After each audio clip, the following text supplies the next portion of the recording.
పెళ్ళైన వాళ్ళు ఒకళ్ళనొకళ్ళు చంపుకోవటాల దగ్గర నుంచి ఈ వార్తలు ఎక్కువ వింటున్నాం. ఇది చాలా వాస్ట్ టాపిక్ సార్. Yes. చాలా ఇంటెన్స్ టాపిక్. కానీ ఈ కుక్కర్లో పెట్టి కొడ్డాలు, అదే డ్రమ్లో పెట్టి చంపేయడాలు, ఇవన్నీ పరికరాలు మారి కొత్తగా వచ్చాయి తప్ప మీరు ఒక 30 ఏళ్ళ క్రితం వెళ్తే మానసిక క్షోభ ఉండేది సార్. సార్ ఇది వినడానికి బాగోదు కానీ లవ్ ఆ రిలేషన్షిప్ అన్నది అవసరాల మీదే ఆధారపడి ఉంటుంది సార్. మంచి మనసున్న ఇద్దరు కలిశారు, ప్రేమించుకున్నారు, ఇది నిజం కాదు. మన సినిమాల్లో రాస్తాం, అది నిజం అనుకుని వాళ్ళు పెళ్లి చేసుకుంటారు, తర్వాత వాళ్ళు కొట్టుకుంటారు, దాని కారణం మనం, వాళ్ళు గుర్తించరు, మనం బయటపడతాం. అవసరం లేని ఏ రిలేషన్షిప్ అయినా సరే నిలబడం. ఈ ఒంటరితనం అన్నది అలవాటు చేసుకోలేకపోతే ఎన్ని కోట్లు మీరు సంపాదించండి దొరికేస్తారు. మీకు ఏమనిపిస్తుంది బయట వింటున్నప్పుడు వార్తలు, రిలేషన్లు, పెళ్ళిళ్ళు కానీ లేకపోతే బాధ్యతల్లో ఉన్న వాళ్ళకి చాలా ఈ మధ్యకాలంలో చాలా వింటున్నాం. రిలేషన్షిప్లు బ్రేకప్లు కానీ లేకపోతే పెళ్ళైన వాళ్ళు ఒకళ్ళనొకళ్ళు చంపుకోవటాల దగ్గర నుంచి ఈ వార్తలు ఎక్కువ వింటున్నాం. అంటే గతంలో ఉన్నాయా లేవా అని పక్కన పెడితే ఈ మధ్యకాలంలో ఎక్కువ వింటున్నాం. ఎగ్జాక్ట్లీ, మంచి పాయింట్ అది. ఎస్, వాటి గురించి మీ అభిప్రాయం ఏంటి? ఆ రిలేషన్షిప్ నా దాకా నేను తెచ్చుకోలేదు అనుకుంటున్నారా, లేకపోతే ఈ చూస్తున్నప్పుడు మీ ఫీలింగ్ ఏంటి సార్? నాకు యాక్చువల్గా పెళ్లి మీద చాలా మంచి అభిప్రాయం. డ్రమ్ముల్లో ఉడకబెట్టేస్తున్నారని, చంపేస్తున్నారని, ఫోన్ ఎక్కువ మాట్లాడుతున్నారని వైఫ్ చెప్పిందని గొడవతో మగుడిని వేసిందని ఒక వార్త, లేకపోతే పెళ్ళాన్ని హింసించాడని ఒక వార్త, ఇవన్నీ వింటున్నప్పుడు అంటే ఇది చాలా నార్మల్ అంటే ఇన్ ద సెన్స్ ఖచ్చితంగా జరిగే మార్పులు ఇవన్నీ. ఎందుకంటే రాను రాను మనిషికి అటెన్షన్ స్పాను, టాలరెన్స్ కెపాసిటీస్ తగ్గిపోతున్నాయి. సో ఏమవుతుందంటే సార్ ఇది వినడానికి బాగోదు కానీ లవ్ ఆ రిలేషన్షిప్ అన్నది అవసరాల మీదే ఆధారపడి ఉంటుంది సార్. మంచి మనసున్న ఇద్దరు కలిశారు, ప్రేమించుకున్నారు, ఇది నిజం కాదు. మన సినిమాల్లో రాస్తాం, అది నిజం అనుకుని వాళ్ళు పెళ్లి చేసుకుంటారు, తర్వాత వాళ్ళు కొట్టుకుంటారు, దాని కారణం మనం, వాళ్ళు గుర్తించరు, మనం బయటపడం. ఓకే, అయిపోయింది. సో చెప్పొచ్చేది ఏంటంటే మీకు నాకు మన ఇద్దరం ఫ్రెండ్స్ అనుకుందాం, ఇక మనం బ్రదర్స్ కాదు, ఇంకేమీ కాదు. మీరు నేను జస్ట్ ఒక సందర్భంలో కలిసాం.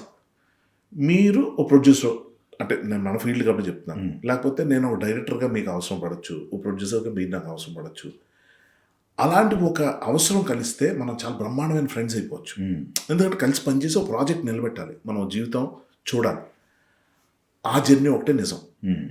అవసరం లేని ఏ రిలేషన్షిప్ అయినా సరే నిలబడం.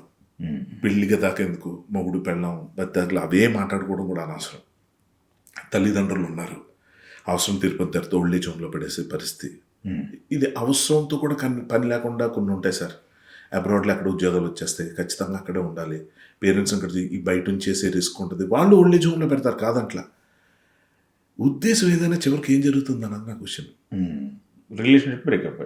ఆ తల్లిదండ్రులు ఈ పిల్లల్ని కనడానికి కారణం ఏంటో మీరు ఒకసారి ఆలోచించండి. ఏం చెప్తారు? అరే నువ్వు పెళ్లి చేసుకుంటే పిల్లలు ఉంటారు, పిల్లలు ఉంటే నీ ఫ్యూచర్లో వాళ్ళు హెల్ప్ అవుతారు, నువ్వు కదలలేని రోజుల్లో వాళ్ళు నేను చూసుకుంటారు, ఇది ఒక ఇన్సూరెన్స్ పాలసీ లాగా పిల్లలు కనమంటారు. ఆ పిల్లలే చక్కగా ఒక దగ్గర సెటిల్ అవుతున్నారు. వాళ్ళ జీవితాలు నాశనం చేసిన హాస్పిటల్కి వచ్చేదే, నాకు వచ్చి సపరీలు చేయమని ఏ తండ్రి చెప్తాడండి, ఏ తల్లి చెప్తుంది. వాళ్ళకి అలా ఉంటే బాగుండు, ఈ టైంలో మాకు ఆసరా ఎవరు? అరే నా కూతురు ఉంటే, కూతురు ఎటు మనం పట్టించుకోలేము, ఎందుకంటే అదో డిజైన్ ఉంది మనకు అత్తారింటికి వెళ్ళిపోవడం. కనీసం కొడుకుంటే, లేకపోతే కొడుకు లాంటి కూతురు ఉన్నా వాళ్ళు మనం చూసుకుంటే బాగున్నాం అంటే, చూసుకోవడం అంటే ఏం లేదు సార్.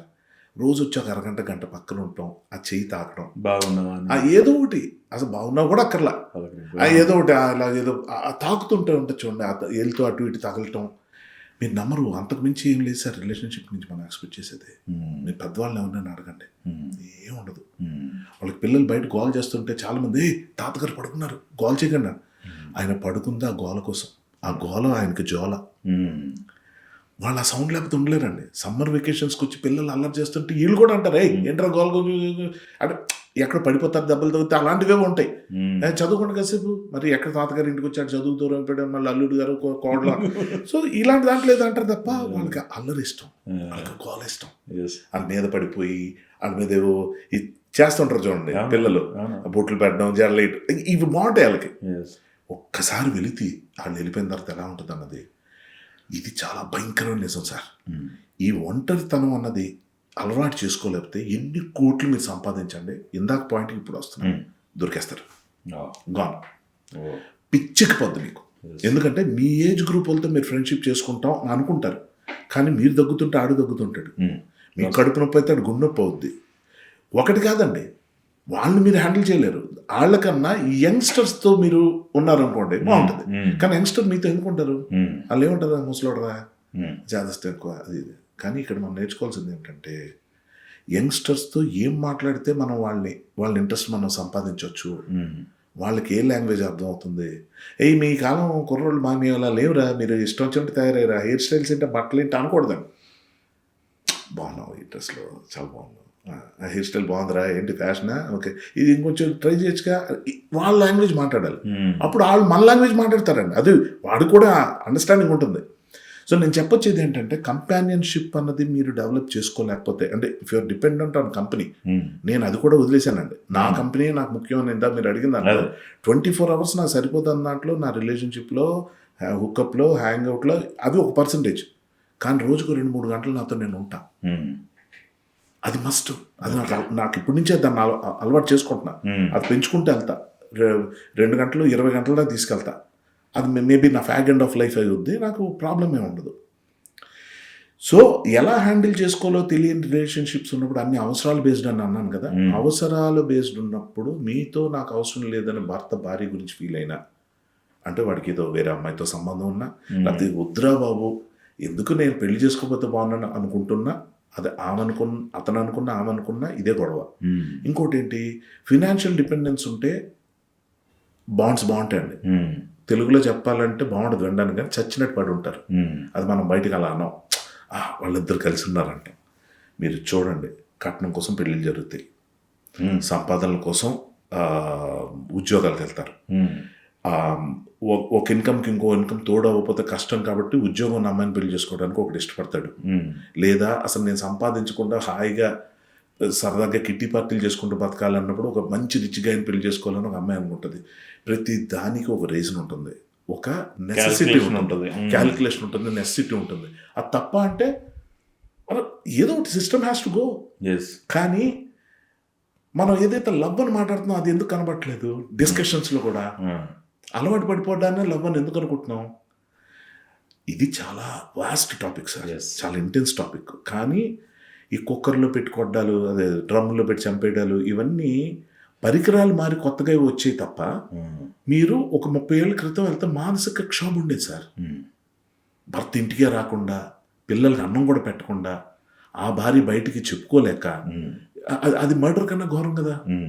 అదేవిధంగా భార్య ఇంకో సంబంధం పెట్టుకోను, లేకపోతే పిల్లల్ని సరిగ్గా చూడకుండానో, లేకపోతే హిస్టరీగా మొత్తం ఇంటికి రాగానే రచ్చ రంబోలా చేసేసి, మనం అనుకుంటాం ఒక కోసేసి చంపేసి మూటలు కట్టేసి కుక్కర్లో పెట్టి ఇవే మర్డర్లు అనుకుంటాం. ఇవి ఇంకా పెద్ద మర్డర్లు సార్. సజీవం ఉండి మనుషులు పిచ్చెక్కిపోతున్నారు, ఏం చేయాలో అర్థం కావట్లేదు, రెస్ట్లెస్నెస్ పెరిగిపోతుంది, షార్ట్ కట్లు వచ్చాయి అన్నిటికీ.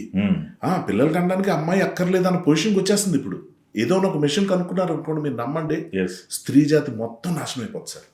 మగాళ్ళు బతకనివ్వరు అమ్మాయిల్ని, ఆమెకి కన్యా కెపాసిటీ లేకపోతే ఏ అమ్మాయిని బతకనివ్వరు సార్. ఇది వినడానికి ఘోరంగా ఉంటుంది కానీ నిజం. అలాగే అమ్మాయిలు కూడా ఇప్పుడు ఎలా తయారైపోయారంటే, పూర్వం భర్త మా అమ్మని మా నాన్న కొట్టినా మా అమ్మ భరించేది కానీ నేను భరించను అన్న దానికి వచ్చారు. ఎందుకు భరించాలి సార్ నిజంగా అంటే, ఏం ట్రైనింగ్ ఇచ్చాం మనం ఓవర్ జనరేషన్స్. నేను మా ఇళ్లలోనే చూశాను, ఇళ్ళలో గొడవ అయితే ఏదంటే అలాగా ఇదవుతావు, మా ఆయన నన్ను కొట్టలేదా, ఇవన్నీ మామూలే, ఇంట్లో సంసారంలో కలహాలు ఉంటాయి. ఈ సినిమా డైలాగుల్లో పెడతాం సార్, ఇవన్నీ దుర్మార్గమైన రుద్దుడులు సార్ ఇవన్నీ. అలాగే రెచ్చగొట్టమంటలా, నేను కొడితే నువ్వు కొట్టు, అది కాదు అక్కడ. శంకర్ వరప్రసాద్ గారు ఎంత బ్యూటిఫుల్ సీన్ సార్, అత్త కోడల మధ్యలో, వాట్ ఏ రైటింగ్. ఈ క్రింజ్ కామెడీలు, గడిదిగుడ్డు కామెడీలు ఏదో చేసాడు కాదండి, కాదు. Anil Ravudi brilliance of writing చూపించాడు. అత్త కోడల సీన్ ఎంత గొప్ప సీన్, అది జస్ట్ కాఫీ కలిపే టైంలో అయిపోయింది అంతే, కాదు అది ఎంత బ్యూటిఫుల్ లీడ్ తీసు, అంటే బ్రిలియంట్ రైటింగ్ అని నేను చెప్తున్నా. అమ్మాయి ఆ మదర్ వచ్చి కోడల్ని కలుస్తానంటే, కొడుకు విడిపోయారు కదా, వద్దమ్మా నువ్వు మళ్ళీ ఏమంటావు, ఉండరా అని చెప్పి వెళ్ళిపోతుంది. మీరు చూడండి ఆ పర్ఫార్మెన్స్ కూడా, కొడుకుని చూడకుండా ఉండరా ఇలాగ వెళ్తుందా, గుడ్డికి వెళ్ళడం అంటారు దాన్ని. వెళ్ళిన తర్వాత కూర్చొని అమ్మా ఎలా ఉన్నావు, ఆ కోడలు కూడా అలా చూస్తుంది, క్లాస్ పీకుతుందేమో అని. ఎలా ఉన్నావు మా, బాగున్నావు మన, చాలా బాగా మాట్లాడావు మా, మంచి అవార్డు వచ్చింది, ఆ డ్రెస్లో భలే ఉన్నావు తల్లి, చాలా బాగున్నావు, ఇగో నీకు గోంగూర పచ్చడి ఇష్టం కదా, నా చేతి తీసుకొచ్చాను, వస్తానమ్మా. అదేంటిది మీరు మీ కొడుకుతో ఉంటారని నేను లీక్ చేసేస్తున్నాను, పర్లేదు ఇది తెలియాలి, మీ కొడుకుతో ఉంటారు ఉండమని చెప్పి మీరు అంటారు అనుకున్నానంటే, యాక్చువల్గా మూడు పిల్లల మధ్యలో మూడో మనిషి రాకూడదమ్మా అన్నగానే చూడండి, రైటింగ్ పక్కన పెట్టండి, కట్టేం పడుతుంది సార్ నెక్స్ట్ షాట్. చిరంజీవి గారు ఇలా చూస్తారు ఆ మామగారిని, నువ్వు మధ్యలో దూరి పెంట చేసావు మాకు, మా అమ్మ చెప్పింది చూడరా నేర్చుకో, మా జీవితాన్ని మా పిల్లల జీవితాన్ని నాశనం చేసేస్తావు ముసలినాడు. కానీ చూస్తాడు ఒక చూపు. ఎంత దుర్మార్గమైన విలన్ క్యారెక్టర్ అండి. ఆడెవడో ఇంకొక విలన్ ఉంటాడు, వాడికన్నా డేంజర్స్ ఎత్తున్నాం. అంతే కదండి, పిల్లల జీవితాలు నాశనం అయిపోయి పిల్లలు ఎంత సఫర్ అవుతారు. అంటే పేరెంట్స్ కొట్టుకోవటం వల్ల పిల్లలు అంత ఇబ్బంది పడతారు. ఆ చైల్డ్హుడ్ చూసి వచ్చినాడు sir. I get connected more to that. మా ఇంట్లో రోజు గొడవలు ఎప్పుడు ఇదే. దో ఐఎమ్ సారీ, అంటే మా నాన్నగారు లేరు కాబట్టి మా మదర్కి నేను సారీ చెప్పాలి, వాళ్ళ ప్రైవేట్ లైఫ్ గురించి చెప్తాను, బట్ ఇది చెప్పాలి. ప్రతి దానికి గొడవ, ప్రతి దానికి ఎప్పుడు ఎలా ఉండేదంటే నాకు బాబోయ్ ఇంటికి వెళ్ళాలంటే భయం, మా నాన్నగారు వస్తున్నారంటే భయం, ఏదో చూస్తే బయట ప్రపంచం అంతా అయ్యి మామూలుగా అంత నేను నాకు మామూలుగా లేదు సార్, నాకు హ్యాపీగా ఉండాలని ఉంది, ఇదేం గొడవ కరెక్ట్ కాదు. అప్పుడు నాకు ఎవర్రా అని అనుకుంటే దేవుడి ఫోటోలు ఉంటే ఆ దేవుడి ముందు అన్నం పెట్టుకుంటే ఆ దేవుడు నాకు డైరెక్ట్గా ఎలా కనిపించలేదేమో కానీ ఒక ఇళయరాజా రూపంలో కనిపించాడు సార్, ఒక చిరంజీవి రూపంలో కనిపించాడు సార్, ఓ యండమూరి వీరేంద్రనాథ్ గారి రూపంలో కనిపించాడు సార్, ఓ బాలసుబ్రహ్మణ్యం గారి రూపంలో కనిపించాడు. చాలు నాకు వీళ్ళు దేవుళ్ళు. టపటపటప అల్లేసుకున్నాను, దాన్ని సినిమా ఫీల్డ్ అంటానని తెలిసింది, అక్కడ ఏదో కూలి పని చేసుకుని వద్దాం, ఎలాగో బతికేద్దాం అక్కడికి వెళ్ళి అని ఈ ఫీల్డ్లోకి వచ్చినప్పుడు నాకు ఇలా దొరికితే ఇంకెంతకన్నా బ్యూటిఫుల్ లైఫ్ ఏంటి. అంటే నా ఏడుపు నిజంగా దేవుడు అనేవాడు ఉన్నాడేమో, నిజంగా చూశాడేమో. Such a beautiful thing sir అది. కాబట్టి coming back to the first point, ఏదైతే అవసరం అనేది లేనప్పుడు మనం ఏ బాండ్ నిలపలేం సార్.